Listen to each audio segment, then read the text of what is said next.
Taste the Daily.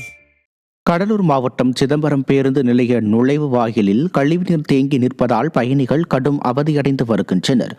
பேருந்து நிலைய கழிவுநீர் தேக்கத்தால் பயணிகள் துர்நாற்றத்தை சகிக்க முடியாமல் மூக்கை பிடித்துக் கொண்டு செல்லும் அவலம் ஏற்பட்டுள்ளது. மேலும் பலர் பேருந்து நிலையத்தை திறந்தவெளி கழிப்பிடமாக பயன்படுத்துவதால் சுகாதார சீர்கேடு ஏற்பட்டுள்ளது.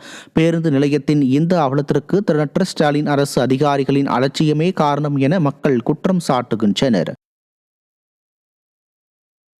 திண்டுக்கல் மாவட்டம் வடமதுரை அருகே தென்னை மரம் ஏறும் தொழிலாளி மின்சாரம் தாக்கி பலியானார். கனகராஜ் என்பவரின் தோட்டத்தில் பொன்னுச்சாமி தென்னை மரம் ஏறிய போது அருகில் சென்ற உயர் அழுத்த மின்கம்பி மீது மோதியதில் மின்சாரம் தாக்கி சுமார் 20 அடி தென்னை மரத்திலிருந்து கீழே விழுந்து உயிரிழந்தார்.